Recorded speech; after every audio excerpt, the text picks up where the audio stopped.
আসসালামু আলাইকুম, প্রত্যেককে স্বাগত। আমন্ত্রণ জানাচ্ছি বাংলা ভিশনের নিয়মিত আয়োজন প্রতিদিনের সংবাদ বিশ্লেষণের অনুষ্ঠান ফ্রন্ট পেজে। সঙ্গে আছি জিয়াউল হক সবুজ। আলোচনার জন্য স্টুডিওতে আমন্ত্রিত হয়েছেন জনাব এম এ আজিজ, সিনিয়র সাংবাদিক ও প্রধান সম্পাদক, ফিনান্সিয়াল পোস্ট। জনাব আজিজ, আপনাকে স্টুডিওতে স্বাগত জানাচ্ছি। দর্শক, আপনারা জানেন ফ্রন্ট পেজ মূলত আমরা বিভিন্ন দৈনিকের যেসব সংবাদ প্রচারিত হয়ে থাকে সেগুলোকে বিশ্লেষণ করে থাকি। তাই আলোচনায় যাওয়ার আগে শুরুতেই দেখে নেব বিভিন্ন দৈনিকের সংবাদ শিরোনাম। শুরুতেই প্রথম আলোর প্রধান শিরোনাম, আরও ৩ মার্কিন স্থাপনায় ইরানের হামলা, যুক্তরাষ্ট্র ইসরায়েলের হামলার জবাব, যুদ্ধের 4 দিনের চিত্র। স্পিকার ও রাষ্ট্রপতি পদে কারা, বিএনপিতে চলছে আলোচনা। কানাডার বেগমপাড়ায় ওয়াসার এমডির স্ত্রীর নামে বাড়ি। দৈনিক আমার দেশের প্রধান শিরোনাম, ইসরায়েলের সমর্থনে ইরানে হামলার স্বীকারোক্তি মার্কিন পররাষ্ট্রমন্ত্রীর, মার্কিন নাগরিকদের অবিলম্বে 14 দেশ ছেড়ে যাওয়ার আহ্বান। ইরান যুদ্ধ 4 থেকে 5 সপ্তাহ চলতে পারে জানিয়েছেন ট্রাম্প।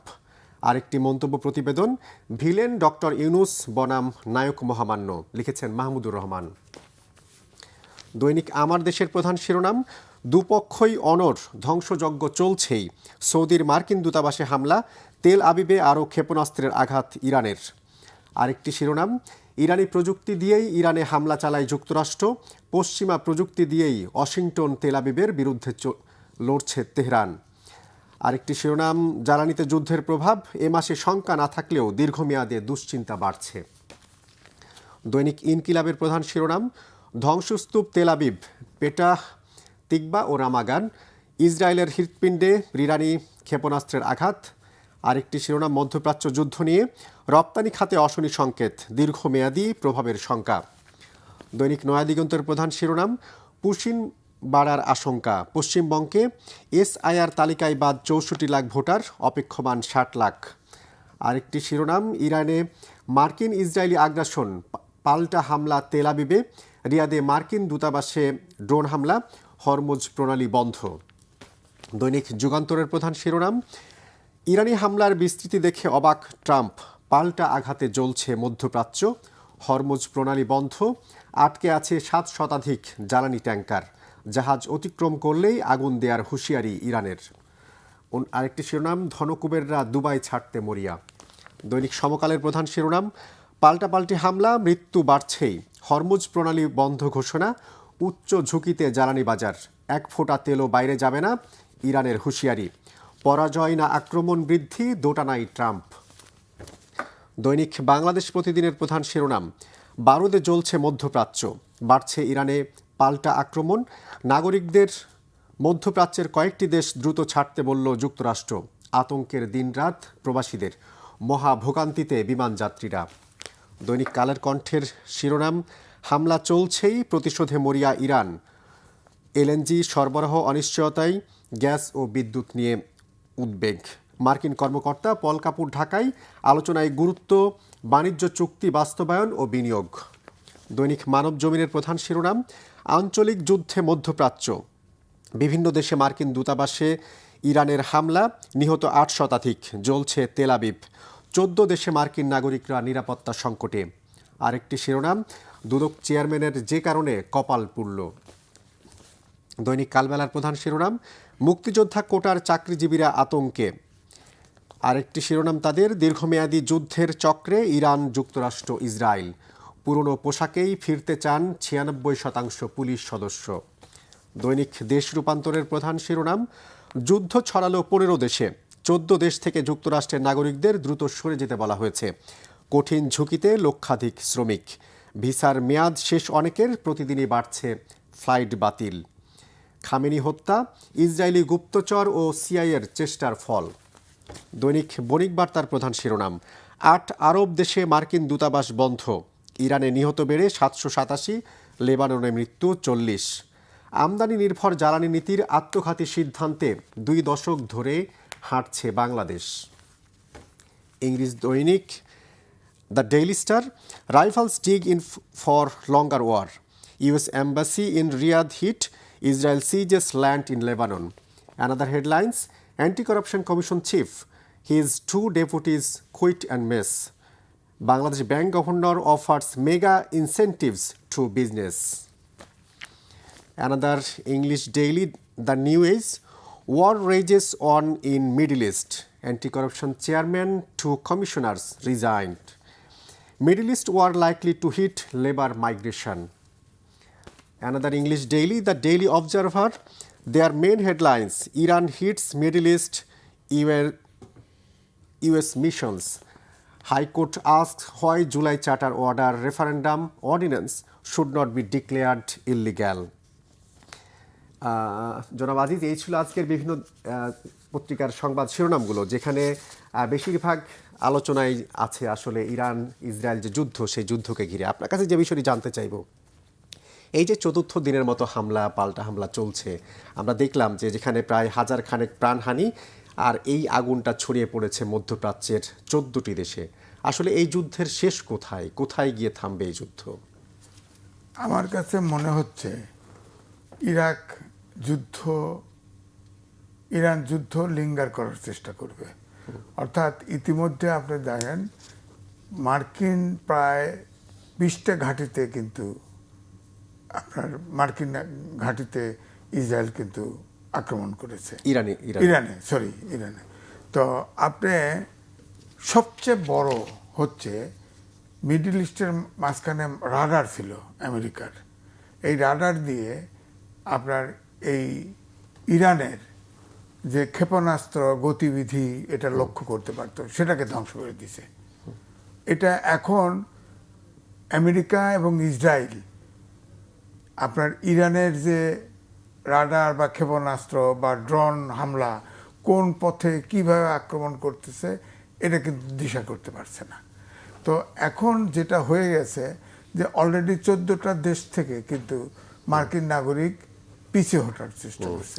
এখন ধরেন আকাশপথে, নৌপথে যতই আক্রমণ করুক না কেন, একটা দেশের রিজিম চেঞ্জ করা, আপনার ইরানের রিজিম কিন্তু স্তরে স্তরে আছে। ইতিমধ্যে খামেনির ছেলে কিন্তু দায়িত্ব নিয়েছে এবং সে ওয়েল ট্রেন্ড, যুদ্ধের ব্যাপারে সে ওয়েল ট্রেন্ড, এবং সে এখন যুদ্ধ পরিচালনা করবে। এবং ইরান যেভাবে আপনার পাহাড় দ্বারা বেষ্টিত, প্রত্যেকটা শহর 200-250 শহর আছে, এই প্রত্যেকটা শহর কিন্তু পাহাড়ের পাদদেশে। এখন যতক্ষণ পর্যন্ত আপনার ল্যান্ড ফোর্স ইরানে না ঢুকতে পারবে, ততক্ষণ পর্যন্ত ইরানকে সারেন্ডার করাতে পারবে না। কারণ হচ্ছে যে ল্যান্ড ফোর্স তো কোনো ট্যাঙ্ক, কোনো মর্টার, কোনো কিছু তো যেতে পারবে না। কারণ প্রত্যেকটা শহর কিন্তু পাহাড়, আপনার ছোটোখাটো নদী নালা ইত্যাদি দিয়ে এটাতে মুভ করতে পারবে না। তো এই সুযোগটাই কিন্তু ইরান নিচ্ছে যে যুদ্ধ লিঙ্গার করা। কারণ ইরানে তো ইতিমধ্যে আমেরিকাতে প্রায় জরিপ করেছে, প্রায় 90-এর উপরের ভাগ এই যুদ্ধের বিরুদ্ধে জনগণ সমর্থন চলে গেছে। তো এই যুদ্ধ যদি আমেরিকা কন্টিনিউ করতে থাকে, তাদের যে ক্ষতির পরিমাণ, অর্থনৈতিক ক্ষতি, এই ক্ষতি কিন্তু বিশাল আকারের হবে। কিন্তু ফাইনালি কিন্তু তাদের যে টার্গেট, যে আপনার পরমাণু অস্ত্র নিরস্ত করা আমেরিকা ইরানকে, এবং রিজম তো চেঞ্জ হলো না। রিজমে এখন খামেনির ছেলে, ধর্মীয় নেতা, তার ছেলে দায়িত্ব নিল, আর এক ছেলেকে মেরে ফেলবে, আর এক স্তর দায়িত্ব নেবে, তাকে মেরে ফেলবে, আর এক স্তর দায়িত্ব নেবে। এটা রিজিম চেঞ্জ হবে না।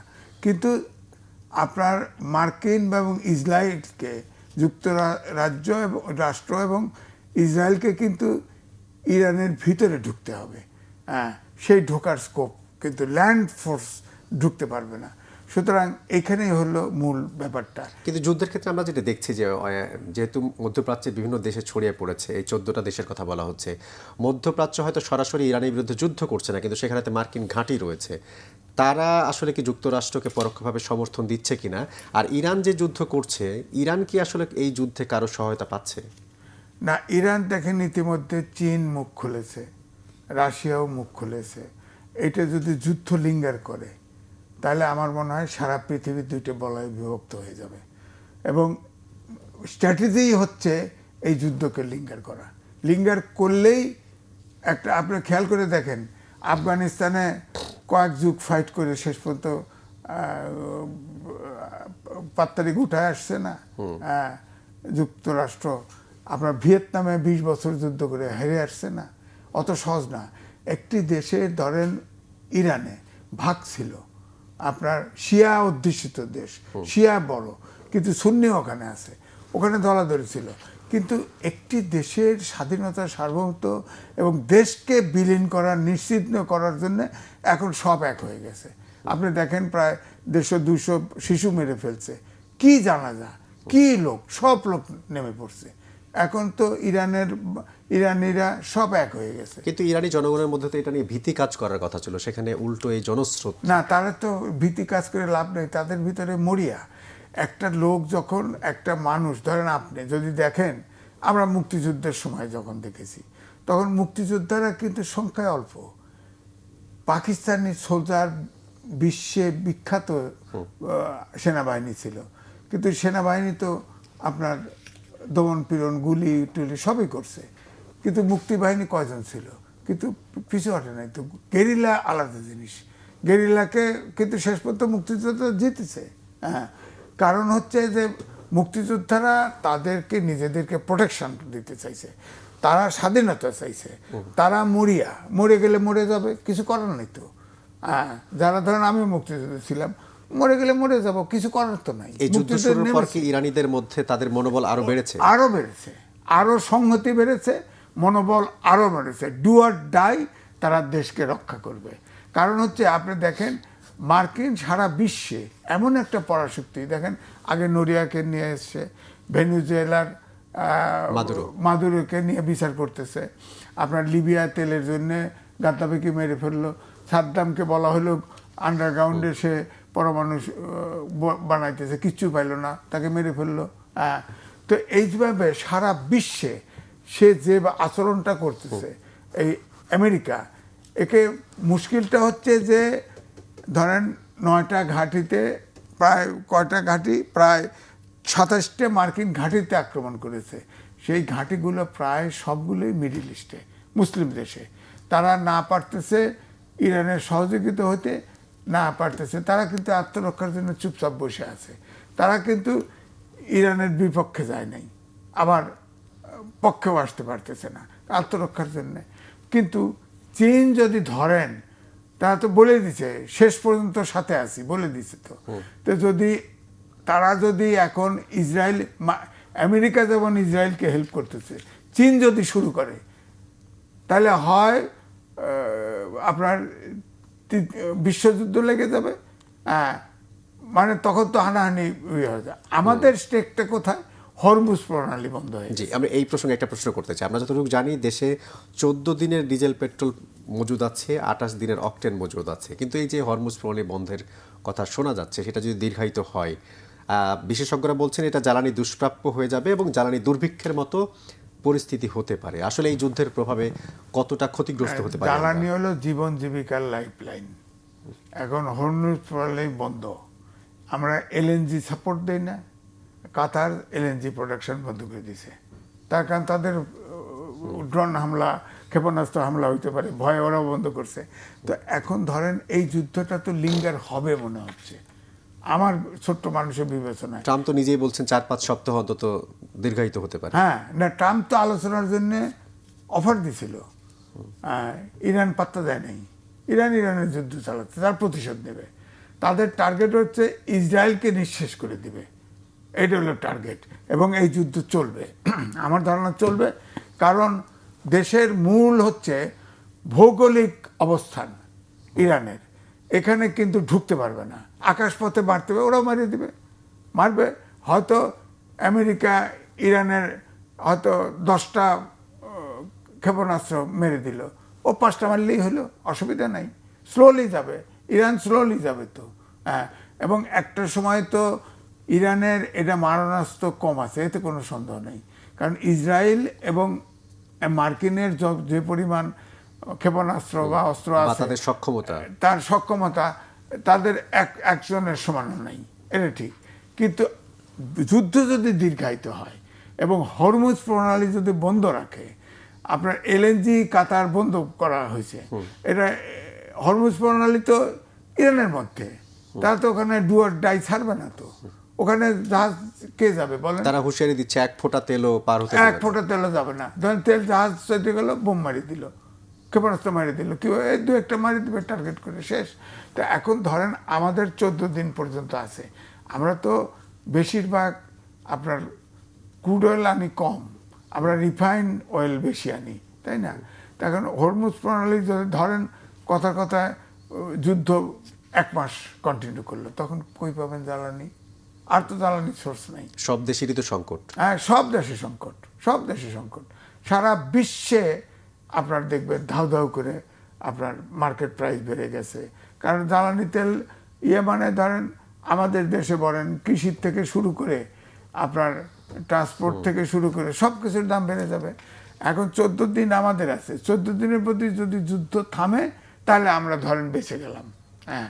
কিন্তু 14 দিনের ভিতরে থামবে বলে মনে হচ্ছে না। এদিকে নর্মাল যে আমাদের দেশের যে অর্থনৈতিক অবস্থা এবং বাজার ব্যবস্থাপনা, এখন সরকার তো মাত্র 11-12 দিন আসছে, এখনো তো সব স্টেপ নিচ্ছে, গুটা উঠতে পারতেছে না, অর্থ নাই। আমি দেখলাম যে এই যে দক্ষিণের প্রশাসক মেয়র সালাম সাহেব, তিনি বললেন যে আমাদের বেতন দেওয়ার পয়সা নেই, এটা বলছে। তহবিল শূন্য, তারা প্রধানমন্ত্রী শরণাপন্ন হয়েছে। হ্যাঁ, আরো অতিরিক্ত 13,000 কোটি টাকা নাকি লোন করে রেখে গেছে। তো তাহলে এটা শুরু করবে কিভাবে? এদিকে ধরেন ইশতেহারে যতগুলো ধরেন এই যে ফ্যামিলি কার্ড, কৃষক কার্ড যেগুলো আছে, এগুলো তো শুরু করে দিছে, তাহলে এটার জন্য অর্থ লাগবে, তো শুরু করে দিলে অর্থ দিতে হবে না? এবং রোজার আগেই এটা রোজার ভিতরেই শুরু করবে ঈদের। তো এগুলোর জন্য টাকা দরকার, তো টাকা কোথায়? বিশ্বব্যাংক প্রকাশ করছে যে এই বছরের শেষে 3.5% জিডিপি গ্রোথ হবে। এমনিতেই দুর্ভিক্ষর কাছাকাছি দেশ আছে। এখন তো হরমুজ প্রণালী বন্ধ থাকে 20 দিন বা 30 দিন, তাহলে তো গেছে। আমাদের অবস্থা কিভাবে হ্যান্ডেল হবে, সরকার কি করবে আমি তো বুঝতে পারতেছি না। এবং অনেক দেশই কিন্তু, বিশেষ করে যেসব দেশ তেল আমদানি করে, সব দেশ বিপাকে পড়বে, সব দেশ বিপাকে পড়বে। ভারত ধরেন রাশিয়ার থেকে, ভারতও কিন্তু বিপাকে পড়বে। কিন্তু ভারতে যে রাশিয়া হয়তো করোনাকালে রাশিয়ার থেকে নিয়ে আসছিল না, ওরকম হয়তো রাশিয়ার কাছ থেকে আনতেও পারে। আমরা যেটা দেখছি বিশ্বে প্রায় 1.25 কোটি প্রবাসী বাংলাদেশি থাকেন, আমরা যার বড় অংশই এই যে সৌদি আরব, কাতার কিংবা মধ্যপ্রাচ্যের দেশগুলোতে থাকে। এই যে যারা থাকেন প্রবাসীরা, তাদের কাজকর্ম কিংবা তাদের রেমিটেন্স পাঠানো, এগুলোতে আসলে কেমন প্রভাব পড়তে পারে? না দেখেন, ফ্লাইট তো অলমোস্ট বন্ধ বাংলাদেশ থেকে। এদিকে আমার কাছে যেটা শুনলাম যে মধ্যপ্রাচ্যের একটি দেশ, সম্ভবত কাতার, তারা বলছে যে না, আরো 1 মাসও হলেও ওই ভিসা কাজ করবে, ভিসা মেয়াদ বাড়িয়েছে। কিন্তু সব দেশ তো এটা করে নাই, তাই না? এখন এরা যদি কাজে না ধরেন গেল, যুদ্ধ যদি কন্টিনিউ করে, এইভাবে যদি ক্ষেপণাস্ত্র, বোম, ড্রোন হামলা চলতে থাকে, তাহলে তো এই আমাদের প্রবাসীরা তো ফিরতে পারবে না। ফিরতে না পারলে, কাজ না করলে তো প্রবাসীর আয়ের উপরে তো নির্ভরশীল আমরা, রিজার্ভ বাড়ছে, ওইটা বিনিয়োগ নাই। তো তারা যদি প্রবাসী ফ্লো, রেমিটেন্স ফ্লো যদি কমে যায়, তাহলে তো আমরা আরও অর্থ কষ্টে পড়বো। এখন তো এটা তো একটা বড় সংকট। আমাদের একমাত্র এখন আয়ের ভিত্তি হচ্ছে প্রবাসী। তারপরে গার্মেন্টস ইম্পোর্ট করবেন, সেখানে তো আমেরিকার সাথে নানান চুক্তি করে আসছে, তার জন্য রাষ্ট্রদূত ঢাকা সরে আসছে। তারা তো এই প্রধানমন্ত্রীকে কংগ্রেচুলেট করার জন্য তারা কিন্তু অনেকগুলো নিচের দিক থেকে তাদের স্ট্র্যাটেজিক পার্টনার নানান কিছু বলছে, এগুলো বাস্তবায়ন করবে। এখন এই গোপন চুক্তিতে অন্তর্বর্তীকালীন সরকার ইউনূস কি করে থেকে গেছে কে জানে, এখনো তো আমরা জানি না। হ্যাঁ, এখন ধরে একদিকে এই যুদ্ধ, Israel, Iran, Iraq, Iran America যুদ্ধ, দ্বিতীয়টা গোপন, এই সরকার গোপন চুক্তি করে গেছে। হ্যাঁ, সেটার প্রেশার কতটুকু? তারপরে প্রবাসীরা বিদেশে যেতে পারছে না, যে মানি ফ্লো, প্রবাসী আয়ের যে রেমিটেন্স আসা, সেটাও যদি বন্ধ হয়, আমরা তেলের ক্রাইসিসে পড়ি, হরমুজ প্রণালী বন্ধ থাকে, যুদ্ধ কন্টিনিউ করলে নানান ধরনের বিপদ এসে পড়বে। এছাড়া সবচেয়ে বড় কথা, উটকো ঝামেলা, এই অন্তর্বর্তীকালীন গোপন চুক্তি করে গেছে, এটা তো আমরা জানি না, ওটার ভিতরে কি আছে জানি না। ওখানে হয়তো অনুমান করা হতে পারে যে চুক্তিটাতে এমন হতে পারে যে তুমি চীনের কাছাকাছি যেতে পারবে না, ব্যাপারটা তো এটা হতে পারে। চীন তো বাণিজ্যিক দিক থেকে যেতে পারবে না। তো আমরা তো এখন চীনের সাথে আমাদের দেশের কত পণ্য ইম্পোর্ট হচ্ছে না, আমরা তো চীনের সাথে, ভারতের সাথেও আমেরিকাও তো ডাইরেক্ট ইনভেস্টমেন্ট বাংলাদেশে বেশি। তো আমাদের দেশে তো সবার সাথে সম্পর্ক রাখতে হবে। এই জন্যই কিন্তু তারেক রহমানের কিন্তু ইশতেহারে বলা হয়েছে সবার আগে বাংলাদেশ, অর্থাৎ আমরা সবার সাথে সম্পর্ক রাখতে চাই কিন্তু আমাদের ইন্টারেস্ট রক্ষা করে। হ্যাঁ, এদিকে একটা আলোচনা হয়েছে যে বর্ডার কিলিং সম্ভবত আগের মতো আর হবে না। বা ভারতও আপনার মনে হয় যে আমাদের সাথে সম্পর্ক বিল্ড আপ করতে চায় এবং সরকারের পক্ষ থেকে তো করতে চায় কিন্তু আমাদের ইন্টারেস্ট রক্ষা করে। কিন্তু গোপন চুক্তিটা কি? এবং এও হতে পারে যে এই আপনার এই ইরান ইসরায়েল যুদ্ধ যে চলছে, মার্কিন যুদ্ধ যে চলছে, এখানে ভারতকেও তো আমেরিকার পাশে চাইবে। হ্যাঁ, ভারতও, কারণ চীনকে ফেস করতে হলে তো পাশে চাইতে হবে। তা আমাদের তো অনেক বিনিয়োগ পার্টনার, জাপান, চীন, ভারত, এরা পার্টনার না। আমেরিকা ডাইরেক্ট ইনভেস্ট তো 1 নম্বর বাংলাদেশে। সুতরাং আমরা তো, আমাদের সমস্যা হলো আমরা যাই বলি না কেন, হ্যাঁ জনসংখ্যা বেশি কিন্তু ছোট দেশ, অর্থনৈতিকভাবে এত সবল না এখন বিশেষ করে। সুতরাং আমরা তো কারো কোনো যুদ্ধে জড়াতে পারবো না। আমরা চাই যে দেশে, পৃথিবীতে শান্তি আসুক, যুদ্ধটা থেমে যাক, তাহলে সারা বিশ্ব বাঁচবে। আমাদের পলিসিটা এটাই হওয়া উচিত। মানে এই যে নানা রকম সংকটের কথা কিংবা যুদ্ধ চলাকালীন কিংবা যুদ্ধ পরবর্তী নানা ধরনের এফেক্ট থাকবে। আমরা দেখলাম ঢাকার 2 সিটি কর্পোরেশনের মেয়র তারা তাদের তহবিল প্রায় শূন্য এমন কথা বলেছেন, প্রধানমন্ত্রী শরণাপন্ন হয়েছেন। এমন কি হলো যে ঢাকার 2 সিটি কর্পোরেশনের তহবিল একেবারে জিরো? না, জিরো মানে কি, তহবিলে আগে তো সব খরচ করে ফেলছে। হ্যাঁ, এটা শেখ হাসিনার আমলেও এই সরকারের আমলেও সব শেষ করে ফেলছে, কিছু নাই। আবার শুনলাম 13,000 কোটি টাকা লোন আছে দক্ষিণ সিটিতে, লোন আছে। এই লোনও তো পে করার স্কোপ আছে। সুতরাং তারা বেতন, কর্মচারীদের, অফিসারদের বেতন দিতে পারছে না। তবে আমার বক্তব্য, প্রশাসক সাহেবরা এই কথাটা এই ক্রাইসিসের মুহূর্তে না বললেও তো পারতো। প্রধানমন্ত্রীর সাথে কথা বলে এটার ওয়ে আউট কী করে, সমাধান কী করে বের করা যায়, এটা চেষ্টা করা। এটা তো একটা নতুন ধরনের আমাদের, যেমন আমরা তেল ক্রাইসিসে থাকবো, প্রবাসী আয় আসবে না, বেতন দিতে পারছে না, অর্থাৎ পরিচালন ব্যয় যাকে বলে। এখন ধরো পরিচালন সিটি কর্পোরেশন যদি এরকম ক্রাইসিসে থাকে, সরকারের পরিচালনা ব্যয় তো সংকটে থাকার সম্ভাবনা আছে আমার কাছে মনে হয়। হয়তো সরকার প্রধান হলে প্রধানমন্ত্রী সে হয়তো বলছে না, কিন্তু এটা তো ইঙ্গিত দেয় যে সরকারি যারা কর্মকর্তা তাদেরও হয়তো বেতন সংকট হতে পারে।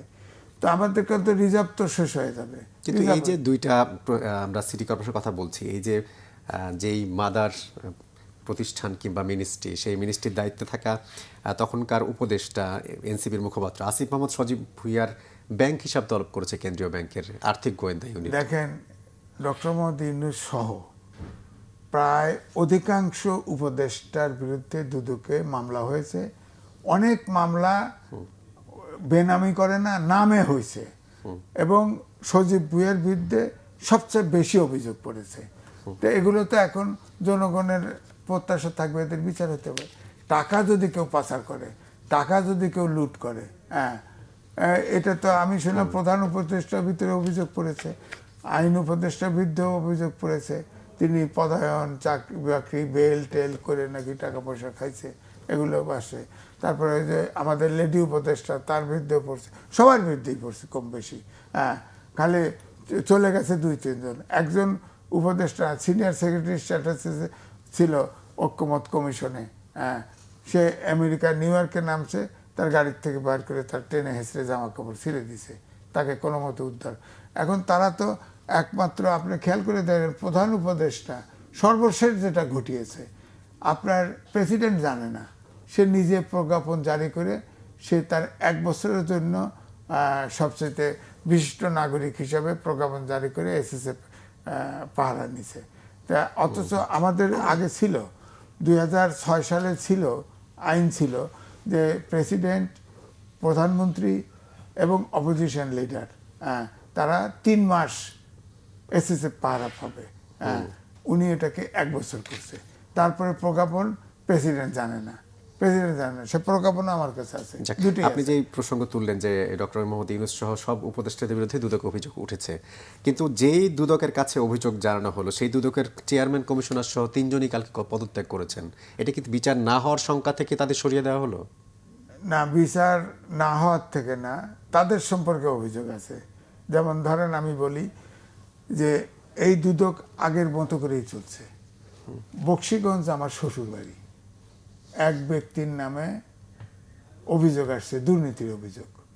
সেই অভিযোগ দুদক তদন্ত করছে, নিচে যারা তদন্ত করে কোনো কিছু পায় নাই, বলে দিছে ক্লিন। পরে আবার তদন্ত হয়েছে, আবার অভিযোগ হয়েছে, আবার তদন্ত হয়েছে, আবার সেই একই। তারপরে করছে কি আপনার এখন ইয়েতে নিয়ে গেছে, আপনার কোর্টে গেছে, কোর্টে যায় দুদকের কে করতেছে তা জানি না, এটা তো নিচের স্তরের অফিসাররা করে। ডিডি বা ডেপুটি। হ্যাঁ, কোর্টে গিয়ে সব তার ছেলে মেয়ে সব অ্যাকাউন্ট সিজ করছে। এখন সে লোক অসুস্থ, মরে মরে ভাব। তারপরে সে দরখাস্ত দিছে, মানে ডিজি বরাবর দরখাস্ত দিছে যে আপনার দুদকের চেয়ারম্যান বরাবর দরখাস্ত দিছে যে আমাকে প্রয়োজনে চার্জশিট দেওয়া হোক, যাই হোক আমি ফেস করবো, চার্জশিট দেওয়া হোক। হ্যাঁ, সে দরখাস্ত কোনো চেয়ারম্যান দেখেও নেই, পড়ে আছে। তাহলে এই যে দুদকে যে সুশাসনের অভাব, এরপরে ধরেন এই যে ফেসিস চলে গেল, হ্যাঁ, কজনের বিরুদ্ধে দুদক অভিযোগ দায়ের করলো বলেন? সব তো ট্রাইব্যুনাল করছে, ট্রাইব্যুনাল যে কয়েকটা হয়েছে ট্রাইব্যুনাল করছে। দুদক তো খুব বেশি কিছু আগাইতে পারে নাই। তো এইভাবে বসে থাকলে তো, এখন নতুন সরকার আসছে, তার তো নীতি আদর্শ প্ল্যান আছে, তাই না? তো দুদক তো এটা বুঝতে পারছে, হয়তো দেখছে যে তাদের তো অনেক আছে, লিগ্যাসি আছে, তারা কেটে পড়ছে, নিজের থেকে রিজাইন করছে। এ তো বলে নাই, সে বলছে যে আমাদের ব্যক্তিগত কারণে আমরা রিজাইন করছি। 3 জনই রিজাইন করছে। হ্যাঁ, এখন তো দুদক সরকার নিশ্চয়ই, এখন দুদক তার খালি থাকবে। কিন্তু দুদককে তো স্বাধীন করার জন্য একসময় দুর্নীতি দমন ব্যুরো থেকে দুর্নীতি দমন কমিশন করা হয়েছিল, তারা আসলে কতটা স্বাধীনভাবে কাজ করছে? না, স্বাধীনভাবে কখনোই। আপনি দেখেন ওয়ালের সময় দেখেন দুদক কি তাফালিংটা করছে। হ্যাঁ, এখন যেটা হয়েছে, দুদকের ভিতরে কোনো সুশাসন নাই। অন্য প্রতিষ্ঠানের চাইতে ওখানে ঘুষ বাণিজ্য বেশি হয়। হ্যাঁ, এই জায়গায় চলে গেছে। তো দুদকের যে 3 জন আছে, চেয়ারম্যান এবং কমিশনার, তাদের তো এটা দেখভাল করতে হবে। এখন নিশ্চয়ই নতুন যারা আসবে নিঃসন্দেহে হয়তো শক্তিশালী পদক্ষেপ নেবেন। অসংখ্য ধন্যবাদ জনাব ইমে আজিজ আজকে সময় দেওয়ার জন্য। দর্শক, এই ছিল আজকের ফ্রন্ট পেজ। এতক্ষণ যারা সঙ্গে ছিলেন সবাইকে ধন্যবাদ। ভালো থাকবেন সবাই। শুভ সকাল।